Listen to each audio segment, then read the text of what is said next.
होने लगा।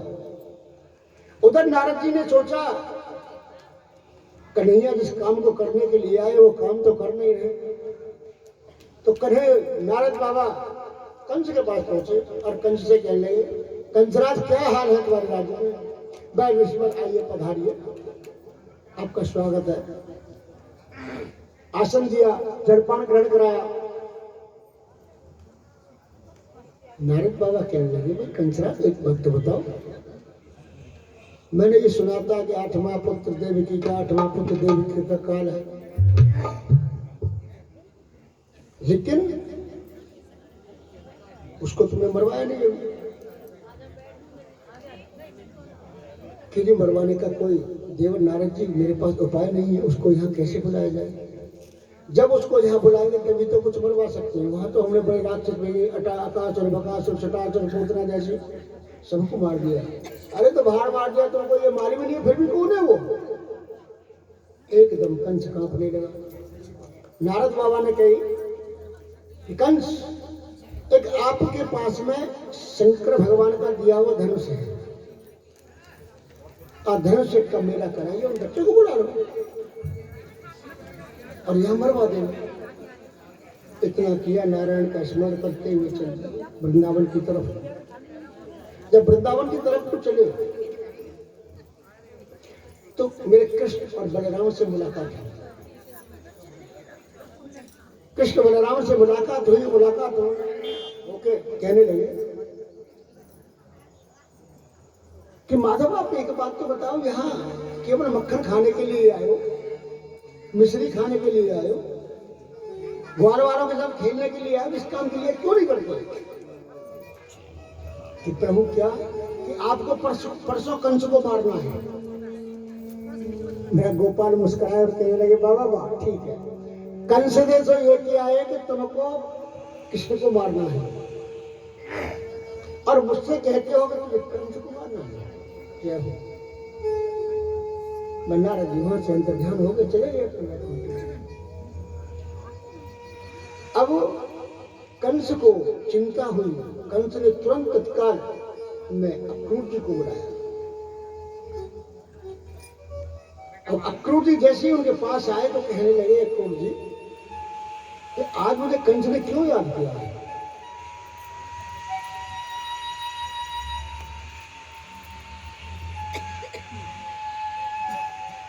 अक्रूर जी ने पूछा, राम, अब बताइए क्या बात है, मेरे लिए सेवा क्या है? उन्होंने कहा, अक्रूर जी, हमने एक धनुष यज्ञ का, धनुष जो हमारा भगवान शंकर जीवन का है, उसका मेला किया है, अनुष्ठान करा रहे हैं उसका, और परसों की ड्यूटी है, और आपको कल जाकर आज रात को निकल जाओ और कृष्ण और बलराम को लेकर आओ। अक्रूर जी समझ गए कि इसके मन में दुष्टता आज भी है। एक भय के कारण दुष्टता है, एक बच्चों के प्रति दुष्टता है। और जिसको भय होता है ना, भय लगता है, कुछ भी करने को तैयार है। इतना भय हो जाता है उसको कि वो हर समय 24 घंटा जिससे दुश्मनी है, जिसका भय, उसको अपने मन में रखता है, दिल में रखता है। अक्रूर जी ने सोचा कि अगर मैं मना करता हूं तो ये मुझे छोड़ेगा नहीं। अक्रूर जी नहीं चाहते, अक्रूर जी कि यहां पर कृष्ण और बलराम आए।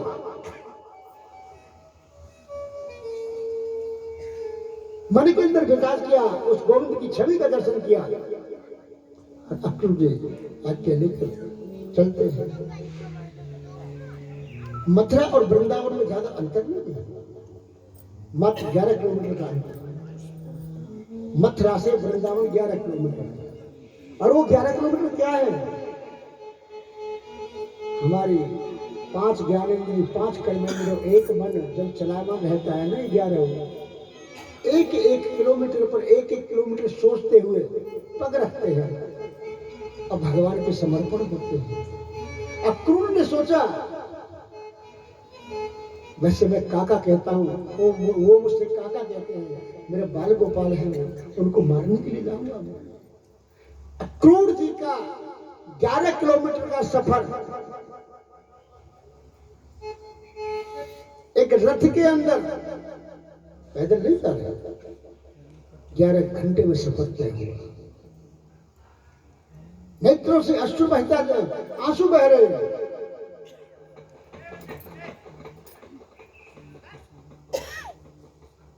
जब वहां पहुंचे तो रास्ते में मेरे गोविंद की मुलाकात होती है। काका जी प्रणाम, काका जी आ गए। अरे हमारे घर काका जी आ गए। अगर घर में कोई रिश्तेदार आता है, अतिथि आता है, तो हमारे बाल गोपाल बड़े प्रसन्न होते हैं। प्रसन्न होने के 2 कारण हैं।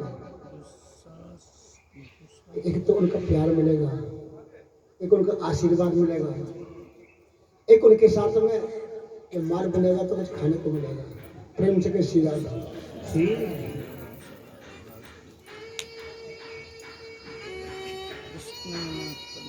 गोविंद सेवा कर रहे हैं। रात्रि का समय है। बाबा नंद बाबा को मालूम पड़ा, मैं यशोदा को मालूम पड़ा। अंदर से दुख हो रहा है, रो रही है। काका की सेवा करी, लेकिन काका को सेवा कराने को तैयार नहीं है, कुछ खा नहीं रहे। मन उनका उठता हुआ है, मन उनका चिंतित है। अंदर ही अंदर रो रहे हैं, परमात्मा का भजन कर रहे हैं। प्रभु जैसे ही प्रथम सुबह मालूम पड़े कि मेरा कन्हैया और बलराम मथुरा जा रहे हैं, सारे गोपांगना वहीं आ गए। झुंड के झुंड आ गए, सारी गौएं रभाती हुई वहां आ गई। गोपाल कहाँ जा रहे? गोपाल ने कही मैं कहीं नहीं जा रहा, आज जा रहा हूं, कल आ जाऊंगा। ऐसा भाव रखिए। मेरे गोविंद जब वो चलते हैं, यशोदा मैया कहने लगा, मैंने तेरे साथ में ऐसा कौन सा अन्याय किया है जो तू मुझे छोड़ के जा रहा है?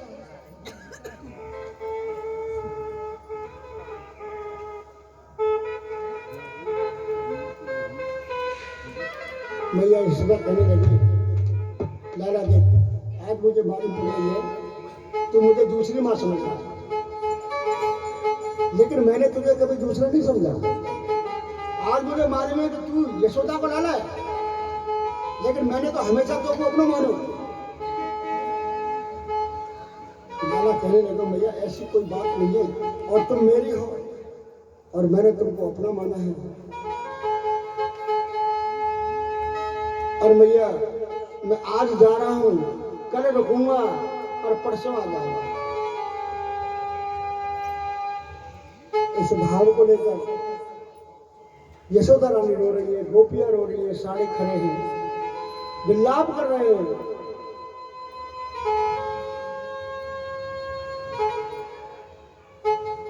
बड़े प्यार से विलाप किया उन्होंने, कन्हैया प्यारे तुम बिन नाही चैन, कन्हैया प्यारे तुम बिन नाही चैन, कन्हैया प्यारे तुम बिन नाही चैन, कन्हैया प्यारे तुम बिन नाही चैन, कन्हैया प्यारे तुम बिन नाही चैन।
मेरे नटखट मथुरा मत जाओ।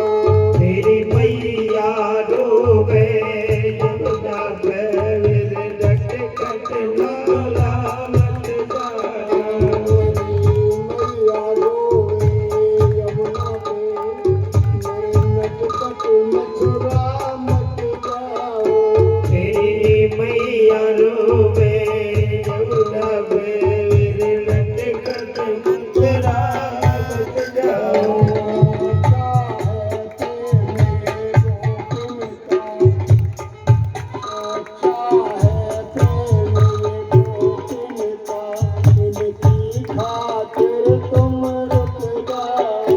सच्चाई प्रेम है गोपिका, इनकी खातिर ही रुक जाओ।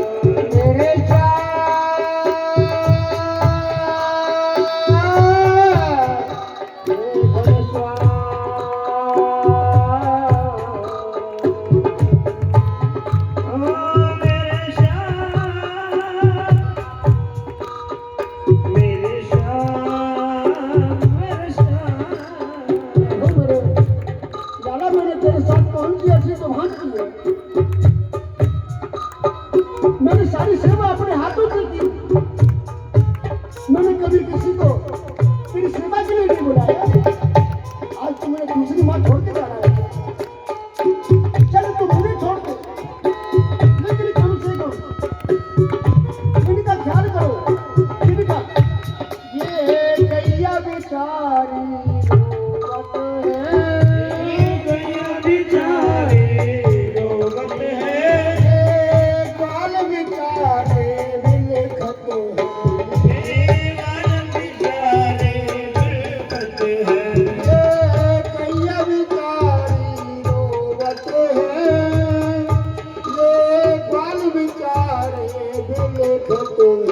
ये गैया बेचारी रोती है, ये बाल बेचारे बिलखत है। ये यमुना बेचारे रोवत है, और गोपी संग में बोलत है।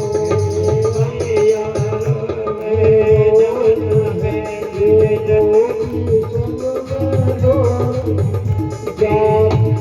जाते जाते घनश्याम तुम्हें आने का वादा कर जाओ।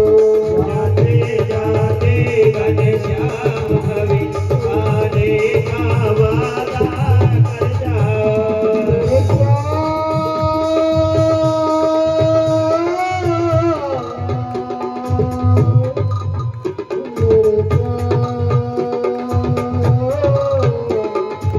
श्याम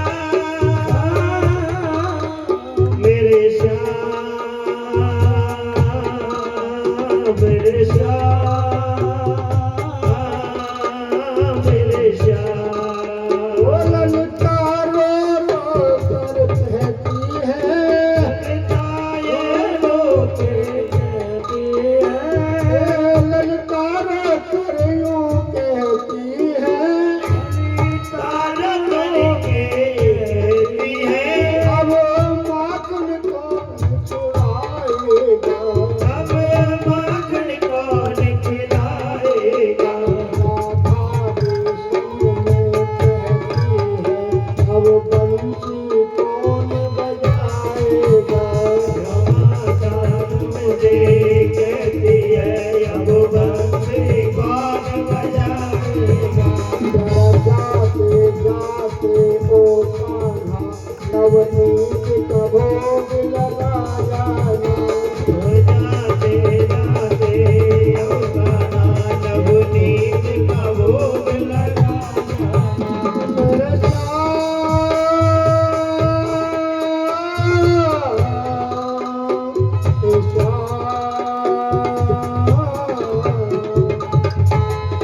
मेरे मेरे श्याम,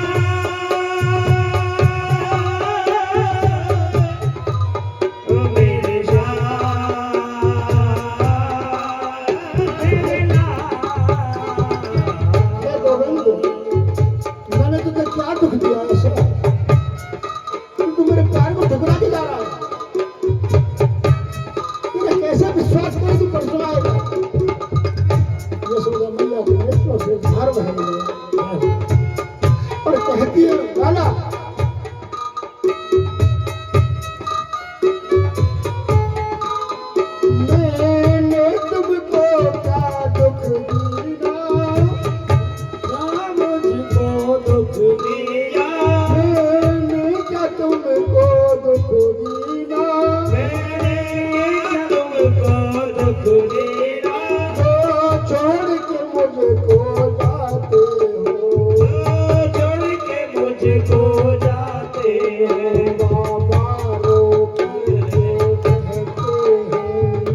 महाराज से माफी चाहते हैं, हम तो अज्ञानी पहले कह चुके हैं।